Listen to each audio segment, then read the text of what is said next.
Buddhism बढ़िया है कि भगवत गीता बढ़िया है? दोनों में से क्या ज्यादा बढ़िया है? आज इस वीडियो को देख करके आप समझ जाएंगे, इसलिए पूरा देखिएगा।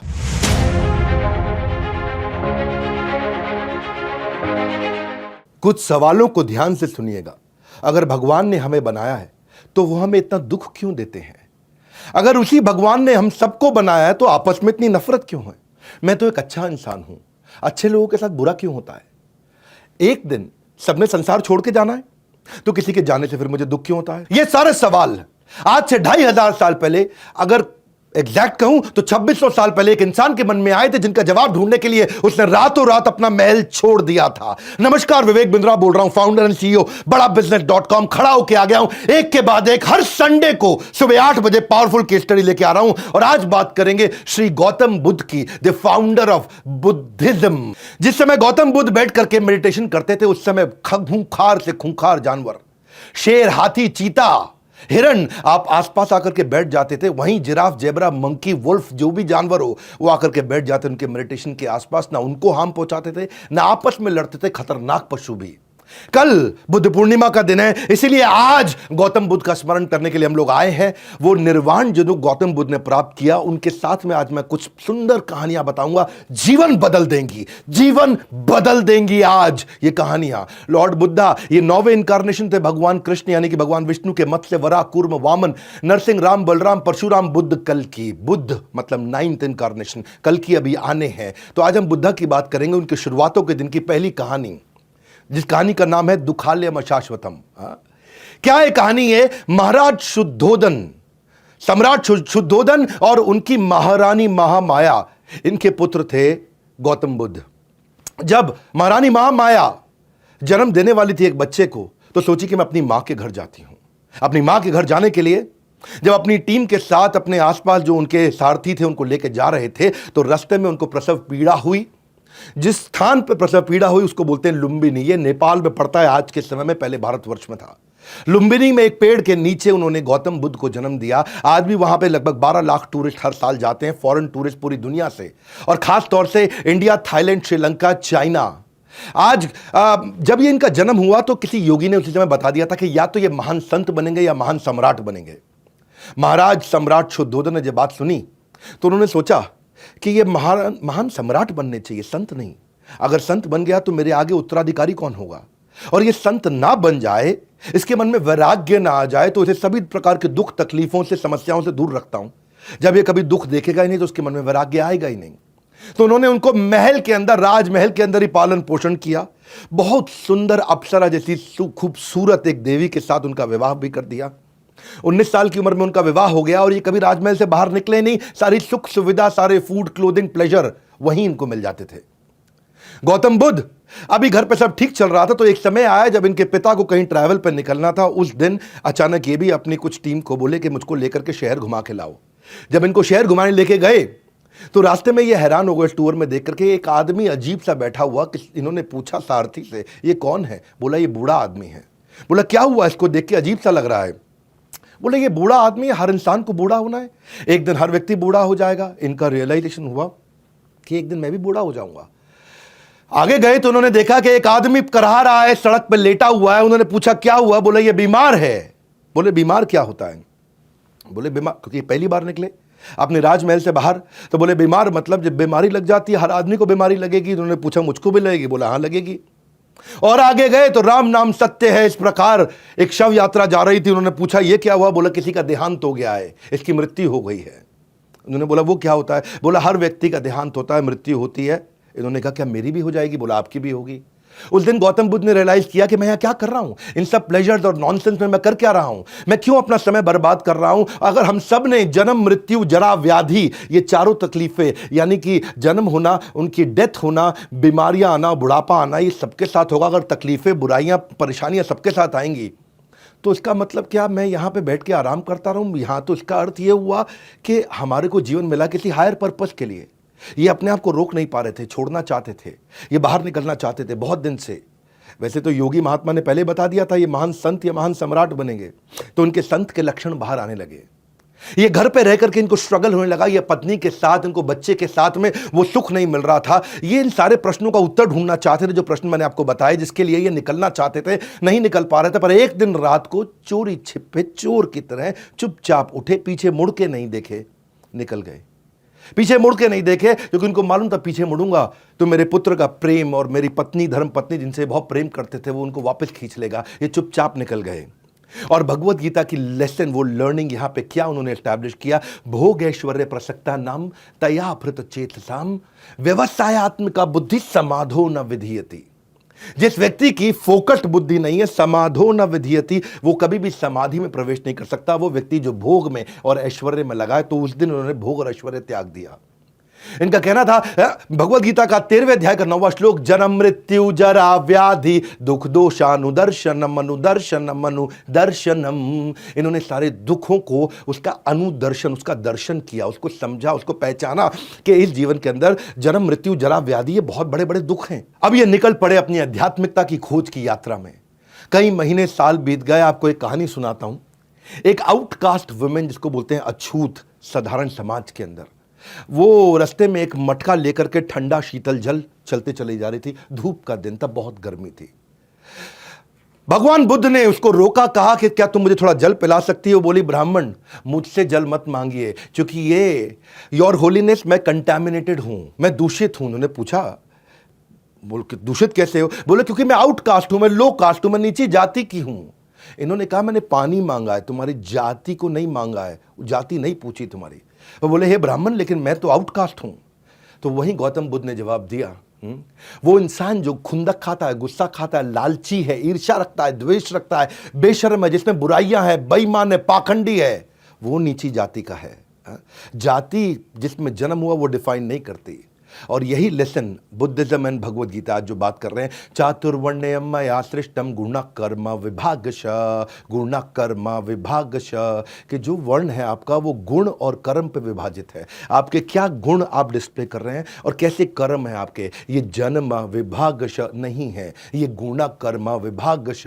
तो गौतम बुद्ध ने क्या कहा, मनुष्य जन्म से नहीं बल्कि कर्म से शूद्र या ब्राह्मण होता है। कोई भी मनुष्य अपने कर्मों से महान बनता है, अपने जन्म से महान नहीं बनता है। दोबारा याद दिलाया तो सारे के सारे धर्मों में इतना कुछ सीखने के लिए है। और बुद्धिज्म और भगवत गीता दोनों न केवल पैरेलल हैं बल्कि सीक्वेंशियल भी हैं और पैरेलल भी है, इंटरवोवन है। दोनों में एक जैसी सुंदर से सुंदर शिक्षाएं हैं। इसलिए मैं दोनों का सामंजस्य आपको इस वीडियो में पूरा बताऊंगा। तीसरी कहानी, ये एक देवी जी के घर पे कुछ भोजन करने गए, उनसे भिक्षा ग्रहण करने गए। वो उनकी शिष्या थी।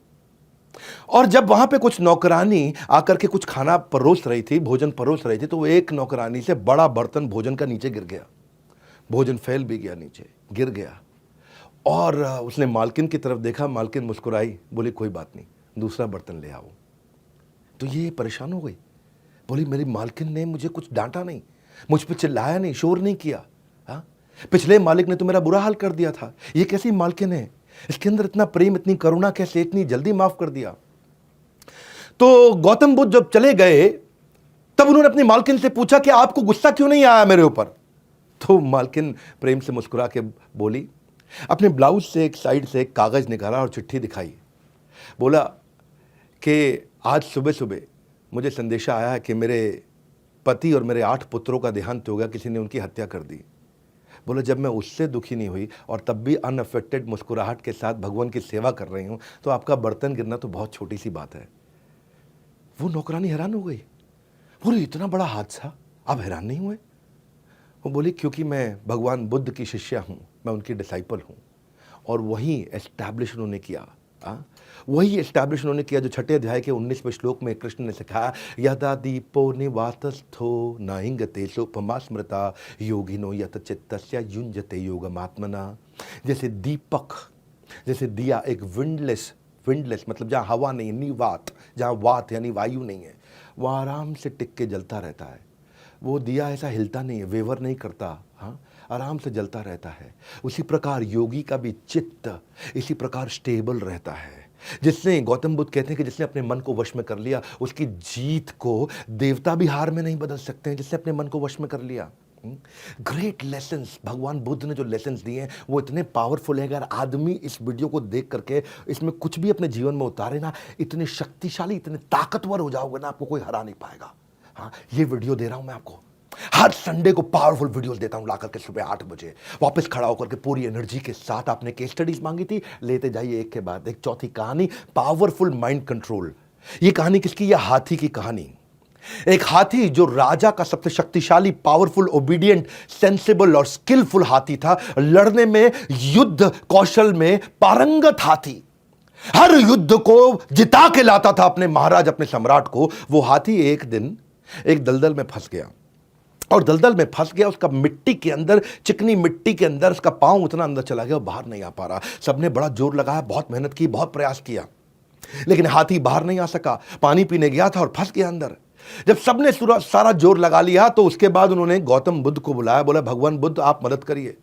भगवान बुद्ध ने आसपास देखा और एक बोला छोटा सा काम करो, सब लोग जाओ और युद्ध के नगाड़ों को लेकर के आओ, और युद्ध के नगाड़े ढा ढा ढा ढा ढा ढा ढा ढा ढा ढा जोर से बजाओ।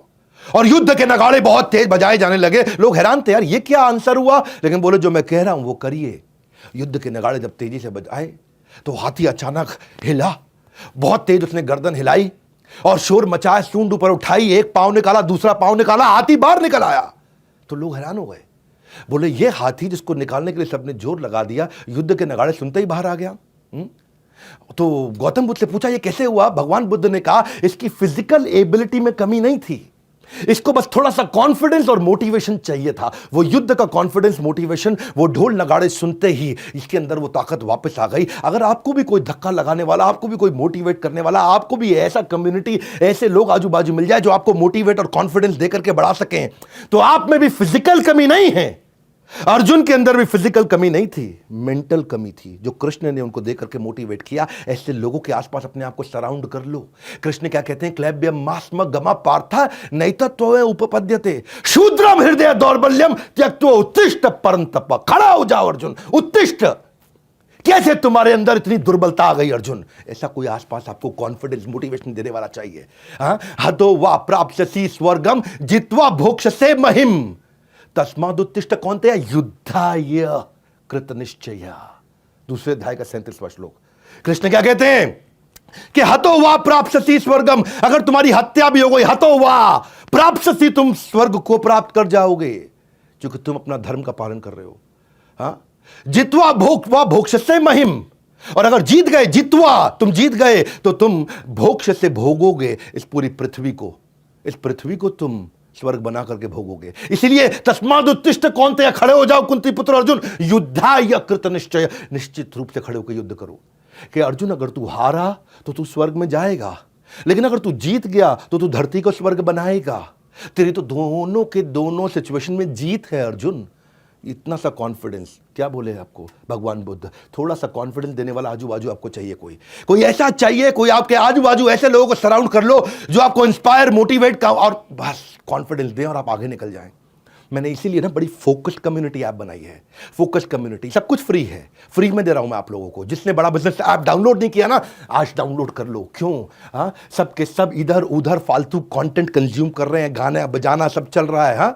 उन गाने बजाने को छोड़ करके एक ऐसी प्रोडक्टिव ऐप बना दी है जहां पे लाखों लोग एक दूसरे को आकर के कॉन्फिडेंस दे रहे हैं। वही जो भगवान बुद्ध ने कहा, मोटिवेशन दे रहे हैं ताकि लोग प्रोडक्टिव हो सके, पावरफुल हो सके। फेसबुक, इंस्टा, स्नैपचैट ये आपका जीवन खराब कर देगा। क्योंकि सच तो ये है कि आप इस देश के, आप अपने परिवार के, आप अपने माँ बाप के भविष्य हो। और एंटरप्रेन्योरशिप के आपको नए रास्ते चाहिए, वो मोटिवेशन, वो कॉन्फिडेंस चाहिए जो आप गोल से कभी ना भटको। वही नेक्स्ट न्यू बेटर आइडियाज देने के लिए। कौन मना कर रहा है रील्स देखने को? देखो रील्स, लेकिन कहां देखो? वो रील्स देखो जो आपको कॉन्फिडेंस और मोटिवेशन देते हो। इसी के लिए मैंने ऐप बनाई है, सबके लिए फ्री ऑफ कॉस्ट है, एकदम फ्री। ना आज पैसा ले रहे हैं, ना कल पैसा लेंगे, और लाखों लोग आके एक दूसरे की वहां मदद कर रहे हैं। और ये बड़ा बिजनेस कम्युनिटी की ऐप आप अपने सारे दोस्तों को बताइए, डाउनलोड करिए। वीडियो खत्म होता ही ना एक काम जरूर कर लेना, ऐप डाउनलोड करके अपना प्रोफाइल बना लेना। ऐसी रील्स मिलेंगी जो कहीं नहीं मिलेंगी लगातार आपको। इररिलेवेंट कंटेंट है ही नहीं। 5वीं कहानी, जब भगवान बुद्ध ने एक इंसान को माफ करने के लिए मना कर दिया, क्या कहानी थी? किसी को माफ करने के लिए मना करेंगे भगवान बुद्ध? किया था। क्यों किया था? एक बहुत अमीर बिजनेसमैन था, एक बार की बात बता रहा हूं आपको, बहुत अमीर बिजनेसमैन। और एक दिन वो शाम को घर जल्दी आ गया तो उन्होंने देखा कि उनकी धर्म पत्नी भगवान बुद्ध को कुछ खाना खिला रही है, भोजन करा रही है। वो बिजनेसमैन खुंदक में आया, बोला बेशर्म साधु, एबल्ड बॉडी है तुम्हारी, ताकतवर हो, शरीर से हट्टे कट्टे हो, कुछ करते क्यों नहीं? अपना राज्य साम्राज्य छोड़ करके आज भिक्षा मांग रहे हो, किसी काम के आदमी नहीं हो तुम। भगवान बुद्ध मुस्कुराए और आगे चलने लगे। जब चलने लगे तो उस आदमी को और खुंदक आ गए, और खुंदक, क्योंकि उसको ना मतलब बिल्कुल मतलब ये ऐसे समझ लो जैसे it added like a fuel, आग के अंदर घी डालने का काम किया भगवान की मुस्कुराहट ने। जब उसको और खुंदक आ गई, और खुंदक आई तो वो आदमी आगे आया और भगवान बुद्ध के मुंह पे थूक दिया। जब भगवान बुद्ध के मुंह पे वो थूक दिया, भगवान बुद्ध ने उसकी थूक को साफ किया, फिर मुस्कुराए और आगे चल पड़े। वो आदमी इतना डिस्टर्ब हो गया, इतना परेशान हो गया कि कोई रिएक्शन नहीं। पहले गाली बकी तो कुछ नहीं कहा, जब थूक दिया तो कुछ नहीं कहा, मुस्कुरा के आगे चले गए। वो आदमी सारी रात सो नहीं पाया। उनकी धर्मपत्नी ने कहा ये सबसे बड़े संत हैं, तुमने गलत किया। वो सारी रात सो नहीं पाया, भगवान बुद्ध से माफी मांगने गया। अगले दिन जब भगवान बुद्ध की सभा के अंदर जाकर के सबके सामने उसने माफी मांगी, बोले मुझे माफ कर दीजिए, मुझसे कल गलती हो गई। तो भगवान बुद्ध ने कहा मैं तो आपको माफ नहीं कर सकता, मैं कैसे माफ करूं आपको, मैं माफ नहीं कर सकता आपको। बोले आप माफ नहीं कर सकते, मुझे माफी दीजिए, प्लीज मुझे माफी दीजिए, मैंने गलत किया। बोले मैं कैसे माफ करूं, मैं आपको माफ नहीं कर सकता, आई कांट फॉरगिव यू, मैं आपको माफ नहीं कर सकता। आसपास के लोग हैरान, बोले भगवान बुद्ध तो इतने क्षमाशील हैं, ये क्यों माफ नहीं कर रहे। तो भगवान उनसे दोबारा जब पूछा तो भगवान बुद्ध ने कहा कि तुम किस बात की माफी मांग रहे हो। बोला कल मैंने आप पे थूक दिया। भगवान ने कहा वो कल था और मैं कल को याद नहीं करता, मेरे लिए हर दिन एक नया दिन है, और आज मेरे लिए नया दिन है, इसलिए मुझे कल याद ही नहीं। अब जब मुझे याद ही नहीं आपने कोई गलती करी, तो फिर मैं माफ़ कैसे कर सकता हूँ। माफ़ तो मैं तब करूँगा जब मुझे पता लगे कि आपने कोई गलती करी है। Since I don't remember what you did, how can I forgive you. Every morning we are born again. ये भगवान बुद्ध ने भगवद गीता के एक और प्रिंसिपल को बड़े अच्छी से एस्टैब्लिश किया। क्या कहते हैं, समझदार व्यक्ति वही कहलाता है जो धीरज रखने वाला हो, ना कि क्रोध करने वाला हो। देहिनो अस्मिन् यथा देहे कौमारम यौवनम जरा तथा देहांतरा प्राप्ते धीरस तत्र न मुह्यति। जो धीर व्यक्ति है वो कल जो शरीर बदल गया, परसों जो शरीर बदल गया, कौमारम यौवनम जरा, बचपन जवानी बुढ़ापा शरीर बदलता है, रोज बदलता है, और कल की बात को वो बदल करके खत्म कर देता है। धीरस तत्र न मुह्यति, धीर व्यक्ति मोहित नहीं होता है। हर दिन नया होता है और उससे कोई फर्क नहीं पड़ता कि कल क्या हुआ, हर दिन हम नई शुरुआत कर सकते हैं। ये भगवान बुद्ध का वचन है। क्रोध को पाले रखना एक गर्म कोयले को किसी और के ऊपर फेंकने की नियत से पकड़ने के समान है कि मैं किसी और के ऊपर कोयला फेंकने वाला हूं, गरम गरम कोयला किसी और के ऊपर फेंकूंगा। जब इस नियत से मैं उसको पकड़ता हूं तो पहला हार्म मुझे होता है, पहला मेरा हाथ जलता है, बाद में कि कोई और जले या ना जले ये पक्का नहीं है, लेकिन मैं जरूर जल जाऊंगा। छठी कहानी, सर्च फॉर हैप्पीनेस।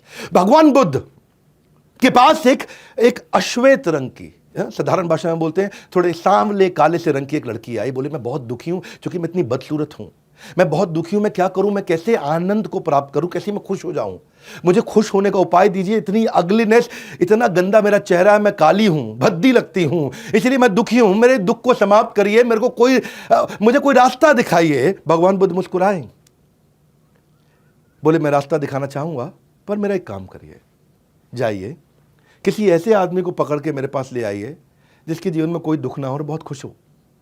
बोले बहुत आसान है। बोले कैसे आसान? मैं अपने किसान जिसके यहां काम करती हूं उसके पास जाती हूं, क्योंकि काम मैं करती हूं और कमाता वो है। तो वो किसान के पास गई, बोली मालिक कल भगवान बुद्ध के पास जाना है क्योंकि मुझे किसी ऐसे व्यक्ति को मिलाना है जो हमेशा खुश रहा हो, जिसके जीवन में कोई दुख ना हो। तो मालिक कल आप मेरे साथ चलिए। तो किसान ने बोला कि भाई मैं तो खुद ही बहुत दुखी हूं, मैं कैसे चलूंगा, मैं आपको डिसअपॉइंट नहीं करना चाहता। बोले मालिक आपके पास तो जमीन है, पैसा है, खाना है, आप कैसे खुद दुखी हैं। तो किसान ने जवाब दिया कि मेरे पास जमीन है, खाना है, पैसा है, लेकिन ये सब कुछ मैं जमींदार को दे देता हूं। जमींदार मुझसे ले जाता है, उसको किसानी करनी भी नहीं पड़ती, उसको खेती करनी भी नहीं पड़ती, और वो कमा लेता है। वो हमसे ज़्यादा कमाता, हमसे ज़्यादा सुखी है, हम तो उसी के लिए काम कर रहे हैं। तो बोली ओके नो प्रॉब्लम, मैं जमींदार के पास चली जाती हूँ, वो ज़्यादा सुखी है। तो जमींदार के पास जाती है और बोलती है कि भगवान आप मेरे साथ चलिए, मुझे भगवान बुद्ध के पास जाना है, किसी ऐसे व्यक्ति से मिलाना जिसके जीवन में कोई दुख ना हो। जमींदार हैरान हो गया, बोले मैं तो सबसे ज्यादा दुखी हूं। बोले आप कैसे दुखी हैं, आपके पास तो इतना पैसा, इतना रिस्पेक्ट, इतना सम्मान है। बोले मुझे दुख है और परेशानी है और टेंशन है, चोरों की, लुटेरों की, डकैतों की, हर समय मुझ पर नजर रखते हैं, रात को मैं ढंग से सो नहीं पाता। तो बोले फिर कौन है सुखी व्यक्ति। बोले असली सुखी जो मिनिस्टर है ना राजा के, वो सबसे ज़्यादा सुखी हैं। उन्हें क्या करना है, वो तो हमको दंड देते हैं, हमसे टैक्स लेते हैं, हमसे सब वसूलते हैं और आराम से राजपाट का सुख भोग रहे हैं। कहती है कोई बात नहीं, मिनिस्टर के पास जाती हूँ। जब मिनिस्टर के पास जाती तो वहां भी यही उत्तर मिलता है उसको कि मुझ पे तो जनता का गुस्सा फूटता है, युद्ध का परिणाम मुझे सब झेलना पड़ता है, इतनी तकलीफें जो राजा बोलते हैं करना पड़ता है, कोई छुट्टी नहीं मिलती, 365 दिन काम करना पड़ता है, मैं राजा के साथ जुड़ा हूं लेकिन सारी तकलीफें मुझे को झेलनी पड़ती हैं। तो उसको समझ में आया कि ओ, राजा राजा को कोई इंस्ट्रक्शन नहीं देता, राजा सबको इंस्ट्रक्शन देता है। तो वो सुखी होगा। जब वो राजा के पास गई तो राजा का भी वही हाल। राजा बोला नहीं नहीं मैं तो बहुत परेशान हूं। बोले तुम क्यों परेशान हो? बोले मेरे दुश्मन मेरे ही घर में रहते हैं, कब कौन मुझे मार दे पता नहीं, ना मैं सो पाता हूं ना पीस ऑफ माइंड है। हाँ? मैं तो इतना परेशान रहता हूं कि मैं कहीं अकेले भी नहीं जा सकता, मेरे साथ में इतने लोग जाने पड़ते हैं और कभी कभी मन करता है कि मैं भी अकेले में बाजार जाऊं, कुछ खाऊं पीऊं, लेकिन इतने लोगों के साथ जाना पड़ता है क्योंकि हर समय टेंशन में रहता हूं। तो वो भगवान बुद्ध के पास गई, उसने सारी कहानी सुनाई, ऐसा ऐसा हुआ। हाँ, किसान के पास गई, जमींदार के पास गई, मिनिस्टर के पास गई, राजा के पास गई। तो भगवान ने बताया उनको कि यही असल में लेसन है कि आपको जो सुख मिलेगा वो कहाँ से मिलता है? सुसुखम कर्तुम अव्ययम। असली सुख कब मिलता है? जब राज विद्या राजगुह्यम पवित्रम उत्तमम। जब आपको राज विद्या, वो सीक्रेट विद्या, वो ज्ञान आपके अंदर प्रज्वलित होता है। खुशी पाने के लिए खुद प्रयत्न करें, दूसरों पर निर्भर ना रहें। जो मनुष्य लगातार शिकायत करते रहते हैं वो कभी खुशी नहीं रह सकते। तो पवित्रमिदम उत्तमम सुसुखम कर्तुम अव्ययम, कि इतना सुख जो कभी समाप्त नहीं होगा। ये सुख बाहर नहीं मिलता, ये भीतर है, आपके अंदर है। सातवीं कहानी, ये कहानी वो है जब भगवान एक वैश्या के घर यानी कि एक प्रोस्टिट्यूट के घर जाते हैं। भगवान के साथ में हमेशा 2000-3000 साधु संत यानी कि मॉन्क्स उनके साथ चला करते थे। जब वो उनके साथ चलते थे तो उनका नियम था कि कहीं पे भी किसी भी गांव में 3 दिन से ज़्यादा नहीं रहे, ताकि वहाँ के लोगों के ऊपर खाने का व्यवस्था का कोई बोझ ना पड़े। तो नए नए गांव जाते थे। वे एक गांव में पहुँचे तो वहाँ एक बहुत सुंदर, बला की सुंदर, इतनी खूबसूरत एक स्त्री ने उनका स्वागत किया जिसका नाम था आम्रपाली। आम्रपाली ने उनको बोला कि आप मेरे घर पर भिक्षा स्वीकार करने के लिए आए, मैं आपको भोजन खिलाना चाहती हूँ। और जब आम्रपाली की बात हुई तो सारे गांव वाले थोड़ा अचानक एक दूसरे का मुंह देखने लगे। तो पूछा क्या हुआ? बोला भगवान वो तो वैश्या है, वो प्रोस्टिट्यूट है, उसके घर जाएंगे तो बिल्कुल अशुभ हो जाएगा, आपकी भक्ति का विनाश हो जाएगा। तो भगवान ने कहा नहीं, क्यों इनऑस्पिशियस है, क्यों विनाश होगा? उसने इतने प्रेम से बोला है, मैं उसका भोजन स्वीकार करूंगा, मैं उसके लव एंड अफेक्शन को स्वीकार करना चाहता हूँ, मुझे उसके शरीर को थोड़ी स्वीकार करना है। हाँ, वो उसने मुझे तो वो चले गए वैश्या के घर पे और लोग इधर उधर देखने लगे। बोले लगता है भगवान की भक्ति समाप्त हो गई यहीं, लगता है गौतम बुद्ध का पतन हो गया है। गौतम बुद्ध गए उनके घर पे तो उसने उनको नए वस्त्र दिए, बारिश में भीगे हुए थे, नए वस्त्र दिए, उनको एक नया स्थान दिया जहाँ वो बैठे, उनको 56 भोग, उनको अच्छे से भोजन खिलाया और खिलाने के बाद उनको कहा कि भगवान आप यहीं आराम करें। वैश्या भी पास में जाकर के दूसरी तरफ जाकर के सो गई। पूरा का पूरा गांव परेशान हो गया कि वैश्या के घर पे जाकर के भगवान सोए, एक प्रोस्टिट्यूट के घर पे। उनके घर के अंदर रात वहीं बिताई है। तो सब भ्रष्ट हो गया, सब समाप्त हो गया। पूरा गांव सुबह सुबह इकट्ठा हो गया दरवाजे के बाहर ये देखने के लिए कि भगवान जब बाहर आएंगे निकल करके और वैश्या बाहर आएगी तो उनकी क्या अवस्था होगी, उस अवस्था को देखना चाहते हैं। और वो जब सुबह हुई और दरवाज़ा खुला तो दोनों भगवान और वही वैश्य आम्रपाली प्रोस्टिट्यूट दोनों दरवाजे से बाहर निकले। और जब बाहर निकले तो सब हक्के बक्के रह गए देख के। हक्के बक्के इसलिए रह गए क्योंकि वैश्या जो कपड़े पहनती थी वो थे ही नहीं। वैश्या ने उस समय गेरुए वस्त्र, सैफरन क्लोथ धारण कर लिए और उस दिन हेड शेव करके वो भिक्षु बन गई। और भगवान ने क्या उत्तर दिया कि my wage are more powerful than her. उस वैश्य ने अपना जितना भी धन एकत्रित किया था सब कुछ भगवान को दान कर दिया ताकि एक बौद्ध मठ बनाया जा सके। और क्या भगवत गीता का प्रिंसिपल यहां स्टैब्लिश किया कि ज्ञान विज्ञान तृप्तात्मा कूटस्थो विजितेंद्रिय युक्त इच्छते योगी समलोष्ट शम कांचना। कि जो व्यक्ति ज्ञान के साथ में विवेक से संतुष्ट रहता है वो सभी परिस्थितियों में अविचलित रहता है, उसको कोई वैश्य विचलित नहीं कर सकती है। वो धूल पत्थर और सोने और कंकड़ को एक समान देखते हैं। धूल पत्थर सोने और कंकड़ को, यानी कि पत्थर भी हो या गोल्ड भी हो, उसको एक समान देखते हैं। अज्ञानी आदमी, भगवान कहते हैं कि अज्ञानी आदमी एक बैल के समान है। वो ज्ञान में नहीं बड़ा होता है, वो आकार में बड़ा होता है। बैल केवल आकार में बड़ा होता है। तो भगवान ने बाहर निकल कर केवल झोपड़ी से वैश्य के क्या उत्तर दिया कि my purification is more powerful than her contamination. और क्या कहा कि मुझे इस वैश्य के अतीत से कोई मतलब नहीं, उसका वर्तमान और भविष्य को उसे अपने मन के अंदर नियंत्रित करके रखना है। ज्ञानी लोगों की संगत से जीवन व्यर्थ होने से बच जाता है। और बाकी लोगों के लिए उन्होंने क्या कहा कि शक एक लाइलाज बीमारी है। शक एक लाइलाज बीमारी है जो आपको दीमक की तरह समाप्त कर सकती है। 8वीं कथा के ऊपर चलते हैं, कोलैबोरेट नॉट कंपीट। एक व्यक्ति भगवान की शरण में आया, बोला मैं बहुत परेशान हूं। भगवान ने कहा क्यों परेशान हूं? बोले महात्मा बुद्ध, मैं बड़ा व्यापारी हुआ करता था, मेरा सारा व्यापार डूब गया। बोले क्या हुआ? बोला मेरा दोस्त था बचपन का, वो बहुत गरीबी में था, गुर्बत में था, परेशानी में था, मैंने उसकी परेशानी में उसकी मदद करी और इतनी मदद करी कि आज वो बड़ा व्यापारी हो गया और रोज बढ़ता चला जा रहा है, इतना बड़ा व्यापारी हो गया और मैं रोज गरीब होते चला जा रहा हूं, पूरी तरह बर्बाद हो गया। मैं रोज उसको देखता हूं कि वो और आज आगे बढ़ गया और रोज अपने आप को देखता हूं कि मैं और नीचे गिरा, उसको देखता हूं वो और आगे बढ़ा, फिर देखता हूं वो और आगे बढ़ा और भगवान वो इतना बड़ा हो गया और मैं बिल्कुल बर्बाद हो गया। तो गौतम बुद्ध ने कहा कि तुमने उससे जाके मदद मांगी? बोला नहीं, मैं मदद मांग के अपने आप को छोटा नहीं करना चाहता। भगवान ने कहा एक ही गलती है तुम्हारी, उसकी सबसे बड़ी अचीवमेंट है कि उसने अपनी ग्रोथ पे फोकस किया और तुम्हारा सबसे बड़ा फेलियर है कि तुमने भी उसी की ग्रोथ पे फोकस किया। वो अपनी ग्रोथ पे फोकस करता रहा और तुम उसी की ग्रोथ पे फोकस करते रहे। वो उसका सक्सेस बना, ये तुम्हारा फेलियर बन गया। इंसान अपने दुख से इतना दुखी नहीं है जितना दूसरे की खुशी से दुखी है। जब इंसान दूसरे को खुश देख करके drop your ego and ask for help हो गया, उसने हेल्प तो लिया। भगवान ने भगवद गीता का एक और प्रिंसिपल एस्टैब्लिश किया, दंभो दर्पो अभिमानश्च क्रोध पारुष्यमेव च अज्ञानम चाभिजातस्य पार्थ संपदमासुरीम। के आसुरी मतलब राक्षस के कुछ गुण होते हैं। वो क्या है? पाखंड, दंभ, अभिमान, क्रोध, ईर्ष्या, द्वेष, दूसरे के साथ में द्वेष रखना, ये एक आसुरी गुण है। और तुम एक असुर हो और असुर कभी प्रगति नहीं कर सकता है। ईर्ष्या, ईर्ष्या से नहीं, ईर्ष्या प्रेम से खत्म होती है और यही शाश्वत सत्य है। हम उसी वक्त असफल हो जाते हैं जैसे ही हम अपनों को छोड़ करके दूसरों पे ध्यान देने लगते हैं। और भगवान बुद्ध ने जैसे इसको समझाया, उसको ये बात समझ में आई। 9वीं कहानी, हाँ 9वीं कहानी क्या है? ये एक स्कोरबोर्ड की कहानी है, जरा ध्यान से समझना।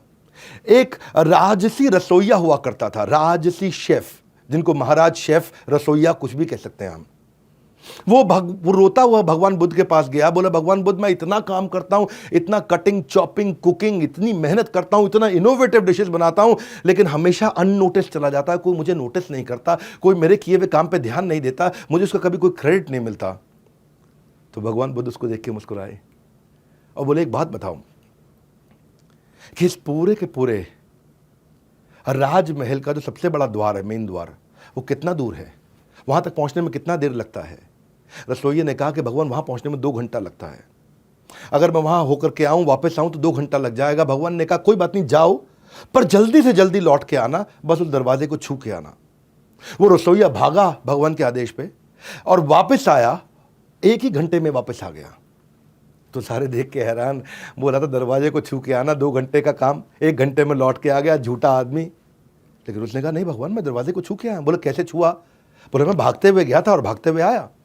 भगवान ने कहा कि इन सब मानेंगे तभी जब तुम एक बार और करोगे। वो एक बार और गया, भागा और वापस छू के 1 घंटे में आ गया। लोग अभी भी नहीं माने, ये गया ही नहीं होगा, छुआ ही नहीं होगा। तो भगवान ने कहा फिर क्या किया जाए? उसने कहा कि भगवान एक काम करते हैं, अपने ही किसी एक शिष्य को बोलो कि वो उस द्वार पर खड़ा हो जाए, वो वहां जाकर के चेक करे कि मैंने उस द्वार को छुआ कि नहीं छुआ। भगवान ने कहा हाँ, मुस्कुराए, बोले ठीक है। वो जाके द्वार पे खड़ा हुआ, इस बार वो भागते हुए गया और फिर द्वार को छुआ और फिर लौट के 1 घंटे में आ गया। और सबने कंफर्म भी कर दिया कि हाँ ये तो द्वार तक आया था और 1 ही घंटे में लौट के आ गया। तो शिष्यों ने पूछा भगवान ये सारा क्यों किया आपने? बोला बस मैं यही बताना चाहता था कि जब काम कर रहे हो ना, तो ऐसे काम करो कि आइसोलेशन में ना हो, कंट्रीब्यूशन में हो और कोलैबोरेशन में हो, ताकि लोग आपको देख करके रिकॉग्निशन दे सकें। बोला क्या अर्थ हुआ? बोला काम ऐसे मत करो कि किसी को दिखाई ना पड़े, काम ऐसे करो कि जैसे वहां पे आप दरवाजे को छू करके आए और किसी ने देख लिया, ताकि तुम्हारे को उसका रिकॉग्निशन मिल सके। इसको बोलते हैं रिपोर्टिंग द स्टेक होल्डर्स। एक विजिबल स्कोर बोर्ड, आज की मैनेजमेंट की पढ़ाई में इसको कहते हैं visibility and accountability. Visible score board business में भी, काम के अंदर भी, ऑफिस के अंदर भी ऐसा ही करना चाहिए। और भगवत गीता के एक और प्रिंसिपल को एस्टैब्लिश किया, जहां भगवान कृष्ण ने अपना विराट रूप दिखाया, अर्जुन को भी दिखाना पड़ा, तो अपने काम को दिखाना पड़ता है। हाँ क्या बोले संजय 11वें अध्याय के 9वें श्लोक में? बोले एवं उक्त्वा ततो राजन महायोगेश्वर हरि दृश्यम आशा पार्थस्य। पार्थ को अपना पूरा दृश्य दिखाया, परमम रूपम ऐश्वर्यम, अपना परम रूप ऐश्वर्य भगवान ने दिखाया। तो भगवान बुद्ध ने बोला कि कभी कभी अपना ऐश्वर्य दिखाना पड़ता है। और भगवत गीता में अगर कृष्ण ने अपना ऐश्वर्य दिखाया तो तुम तो रसोइये हो, तुमको क्यों जरूरत नहीं पड़ेगी अपना ऐश्वर्य दिखाने के लिए। इतने सुंदर लेसन्स। मैंने ये देखा कि बुद्धिज्म और भगवत गीता दोनों पढ़ाई एकदम सेम है, दोनों की शिक्षाएं एकदम सेम है। मैं आज आपको 10वीं कहानी सुनाने जा रहा हूं, और ये 10वीं कहानी क्या है? When you reject a parcel it comes back to you. क्या अर्थ हुआ? एक बार भगवान बुद्ध एक किसी गांव से निकल रहे थे, तो वहां पे एक बहुत बदतमीज इंसान आकर के भगवान बुद्ध को सामने जोर जोर से उनको गालियां देने लगा कि तू स्टूपिड है और तुम एक फेक साधु हो, एक झूठे साधु हो। सारे गांव के सामने जोर जोर से चिल्लाने लगा, बुरा भला बोलने लगा। इतना बुरा भला बोला तो भगवान बुद्ध को कोई असर नहीं पड़ा, वो ऐसे मुस्कुराते रहे और आगे चल पड़े। सारे गांव वालों ने पूछा, इसने आपको इतना बुरा भला बोला, आपको बुरा नहीं लगा? आपने कुछ जवाब नहीं दिया, आपको कुछ तो कहना चाहिए था। तो भगवान बुद्ध ने उनसे पूछा कि अगर आप किसी के घर में कोई चिट्ठी भेजोगे, एक पार्सल भेजोगे, अगर वो पार्सल को रिसीव नहीं करता किसी कारणवश, तो उस पार्सल का, उस चिट्ठी का क्या होगा? तो गांव वालों ने बोला, वो चिट्ठी पार्सल भेजने वाले के पास वापस आ जाएगा। तो भगवान ने कहा, यही तो मैं भी कर रहा हूं। हाँ, जो उसने मुझे गाली दी, बुरा भला बोला, अगर मैंने स्वीकार नहीं किया तो वापस उसके पास चला गया। इसको बोलते हैं back to the sender. Sender के पास वापस चला गया। हाँ, क्योंकि मैंने तो उसको स्वीकार ही नहीं किया। जितात्मन प्रशांतस्य परमात्मा समाहित शीत उष्ण सुख दुखेशु तथा मान अपमानियो। कि जिसने मन को जीत लिया है, जितात्मन, जिसने मन को जीत लिया है, प्रशांतस्य, वो इतना शांत हो जाएगा। परमात्मा समाहिता, परमात्मा तो उसको पहले ही मिल गए हैं। शीत उष्ण, सर्दी गर्मी, सुख दुख, मान अपमान, इन 6 परिस्थितियों के अंदर वो हमेशा स्टेबल रहेगा। तो जितना देर, देखिए मेरी बात सुनिए, हमेशा याद रखें कि क्रोध करना अपने मन में एक बड़े बोझ को रखने के समान है। तो भगवान बुद्ध क्या कहते हैं कि तुम अपने क्रोध के लिए दंड नहीं पाओगे, तुम अपने क्रोध के द्वारा ही दंड पाओगे। क्योंकि शब्दों के भीतर नष्ट करने की और स्वस्थ करने की दोनों बहुत बड़ी शक्तियां होती हैं। और वही सारी लेसन्स जैसे जैसे मैं भगवत गीता में पढ़ता गया, तो आज मैं आपको बताना चाहता था कि कैसे सारे शास्त्रों में, सारे धर्मों में कितनी सुंदर शिक्षाएं हैं। आप किसी भी धर्म और शास्त्र को पढ़ते हो, उसको जीवन में अप्लाई करें और आपकी प्रगति होगी। 11वां अध्याय आज का, फाइंडिंग द इनर पीस। एक यंग बालक भगवान बुद्ध के पास आया, बोला अगर मैं बहुत मेहनत करूं तो मुझे क्या इनर पीस और दुखों से मुक्ति मिल सकती है? यानी कि आंतरिक शांति और दुखों से मुक्ति मैं ये चाहता हूं, मैं इसके लिए बहुत मेहनत करूंगा। भगवान बुद्ध ने कहा तुम्हें 10 साल लगेंगे। लेकिन उससे भी ज्यादा मेहनत करूंगा तो 20 साल लगेंगे। अच्छा, 3 गुना ज्यादा मेहनत करूंगा तो 30 साल लगेंगे। वो लड़का परेशान हो गया, बोला जितना कहता हूं मेहनत करूंगा, भगवान कहते हैं और ज्यादा समय लगेगा। परेशान हो गया, डिसअपॉइंट हो गया। उन्होंने पूछा ऐसा क्यों? तो भगवान ने उत्तर दिया, happiness is not outside in, it is inside out. यह आपके ज्ञान के साथ अंदर से आती है। श्रद्धावान लभते ज्ञानम तत्पर सत्येंद्रिया ज्ञान लब्ध्वा पराम शांतिम अधिरेणाधिगच्छति। कि जिस व्यक्ति के अंदर ये ज्ञान आ जाता है, हाँ, जो अपने मन को कंट्रोल कर सकता है डिवाइन नॉलेज के साथ, वो एवरलास्टिंग सुप्रीम पीस को अपने आप हासिल कर लेगा। शांतिम अधिगच्छति, वो इस शांति को, गच्छति मतलब प्राप्त करने के लिए निकल चुका होगा, उसे कभी तकलीफ नहीं आती। और जहां तक रही बात दुखों की, तो दुखों के लिए भगवान ने कहा है युक्त आहार, युक्त विहार, युक्त चेष्टा, युक्त स्वप्ना, युक्त अवबोधस्य योगो भवति दुःखः।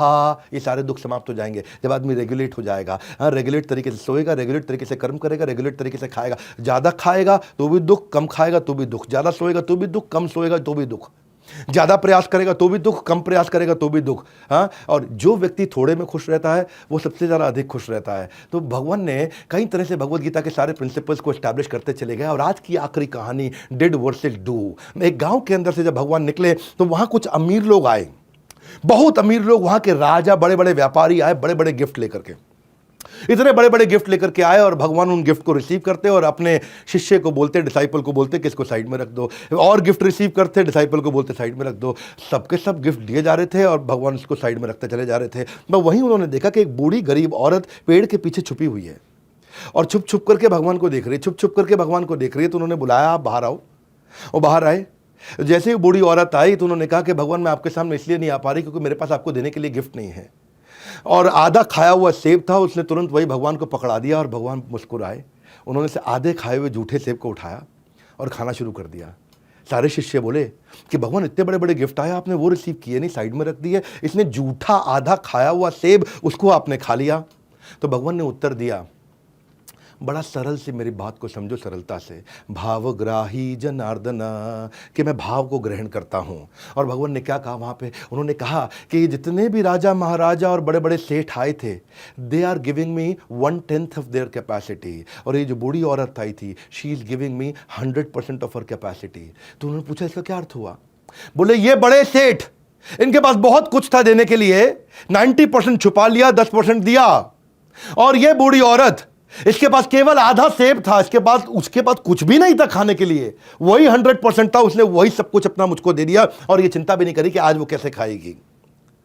तो आप कितना कर सकते थे, उसमें से कितना किया। एक आदमी की कैपेसिटी बढ़ाने के लिए भगवान ने ऐसे ऐसे प्रिंसिपल्स बताए हैं। हाँ, और इसीलिए भगवान क्या कहते हैं कि भगवान बुद्ध कहते हैं कि सबको समान दृष्टि से देखना चाहिए। 5वें अध्याय का 18वां श्लोक, विद्या विनय संपन्ने ब्राह्मणे गवि हस्तिनी शुनि चैव स्वपाके च पंडिता समदर्शना। कि एक पंडित व्यक्ति ब्राह्मण को, गाय को, हाथी को, कुत्ते को मार के खाने वाले को, इन पांचों को एक ही दृष्टि से देखते हैं, पंडिता समदर्शना। असली खुशी सब कुछ प्राप्त कर लेने में नहीं है, असली खुशी सब कुछ दे देने में है। और भगवान समान दृष्टि से सबको देखते थे। और फिर एक समय आया कि भगवान ने अपनी लीलाओं को समाप्त किया। मैं आज कम से कम 108 कथाएं बता सकता था, 12 कथाओं पे ही वीडियो बहुत लंबा हो गया है। इस संसार में सत्य के अलावा सभी का अंत होना तय है। और भगवान ने भी अपनी लीला को अंत करने का समय निर्धारित किया जब भगवान समाधि में जाने वाले थे। गौतम बुद्ध, बताया जाता है कि इसी बुद्ध पूर्णिमा के दिन उनका जन्म हुआ और इसी बुद्ध पूर्णिमा के दिन उनका अवतार और उनका तिरुभाव, यानी कि वो चले गए संसार से। और उस समय वो आधा लेटा हुआ पोज, आपने भगवान बुद्ध की कई ब्यूटीफुल मूर्तियां देखी होंगी, उनके डिटेल्स देखी होंगे जिसमें वो आधे लेटे हुए हैं ऐसा हाथ रख करके। वो उसको बहुत सेक्रेड माना जाता है बुद्धिज्म धर्म के अंदर, जब वो आधे लेटे हुए और अपनी बाकी की बची हुई डायरेक्शंस दे रहे थे कि इस धर्म को आगे कैसे लेके जाएंगे। और उसी समय उन्होंने 6 टीचिंग्स दी कि किसी की हत्या नहीं करना, किसी का कुछ चुराना नहीं, इंद्रिय तृप्ति को त्याग दो, किसी को दुख नहीं पहुंचाना, कभी नशा नहीं करना और किसी को रिश्वत देना लेना नहीं। 3 उन्होंने नोबल ट्रूथ दिए। क्या बोला कि दुख आएगा ही आएगा और दुख का कारण इच्छाएं हैं, और जिस दिन इच्छा समाप्त हो जाएगी दुख समाप्त हो जाएगा। 3 बातें, बहुत सुंदर बातें, बहुत सुंदर ज्ञान दिया उन्होंने कि दुख अपरिहार्य, अनअवॉइडेबल, आएगा ही आएगा, और इच्छाएं दुख का कारण है। जिस दिन इच्छा समाप्त हो गई दुख भी समाप्त हो जाएंगे। ब्यूटीफुल लर्निंग, ये अपने सारे बच्चों को दिखाइएगा इस वीडियो को। बुद्धिज्म में आज 520 फॉलोअर है पूरी दुनिया के अंदर, लगभग 7% पॉपुलेशन। बुद्धिज्म में कोई होली किताब नहीं है जैसे कि बाइबल है, कुरान है या भगवत गीता है, ऐसी कोई किताब नहीं है, पर उनकी टीचिंग्स हैं। आज चाइना के अंदर 18% लोग बुद्धिस्ट हैं। आज आप देखेंगे थाईलैंड के अंदर 93% लोग बुद्धिस्ट हैं और जापान के अंदर सबसे ज़्यादा 67% लोग बुद्धिस्ट हैं। वैसे BR Ambedkar, Tiger Woods, Steve Jobs और रिचर्ड गियर भी बुद्धिस्ट बन गए थे आगे चल के। बहरहाल ये बुद्धिज्म की कहानी। और अब क्योंकि इस समय बुद्ध पूर्णिमा आई है, इसलिए हमने भगवान बुद्ध को याद किया और उनके लेसन्स। आज किसी भी बच्चे के अंदर, किसी भी बड़े के अंदर अगर ये लेसन्स में से कुछ भी आ गया तो जीवन में क्रांति आ सकती है। इसको धैर्य के साथ सुनने वाला वीडियो था। मैं कहूंगा कि इस वीडियो को आप पूरे देश को सुनाइए, क्योंकि संस्कार बदलना चाहता हूं मैं यहाँ पे, और संस्कार के साथ व्यापार भी बदलना चाहता हूं।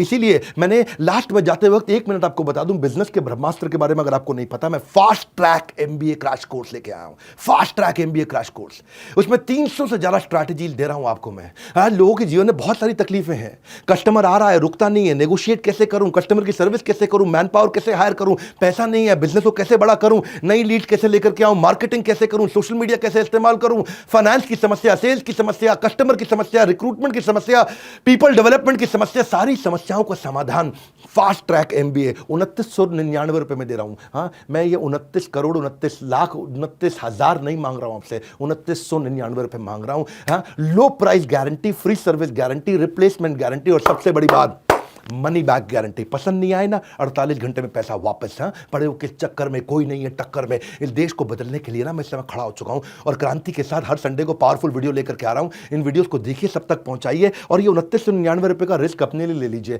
नहीं पसंद आएगा तो पैसा वापस, आपका कोई रिस्क ही नहीं है भैया। आपको 100% मनी बैक गारंटी दे रहा हूं, रिस्क फ्री कर दिया कंप्लीटली आपके लिए। ये 9810544443 ये वो नंबर है जो कभी भूलना नहीं। और बड़ा बिजनेस की ऐप आपने डाउनलोड कर ली होगी, कंप्लीटली फ्री है सबके लिए। हमारे साथ जुड़े रहने के लिए, ऐसे पावरफुल वीडियोस को देखने के लिए, नीचे बताने के लिए कि अगला वीडियो किसका लाया जाए, इस वीडियो को सब तक पहुंचाने के लिए, वर्ल्ड के नंबर 1 एंटरप्रेन्योरियल यूट्यूब चैनल पर आने के लिए आप सबका हृदय की गहराई से मुस्कुराहट के साथ प्रेम पूर्वक बहुत बहुत धन्यवाद।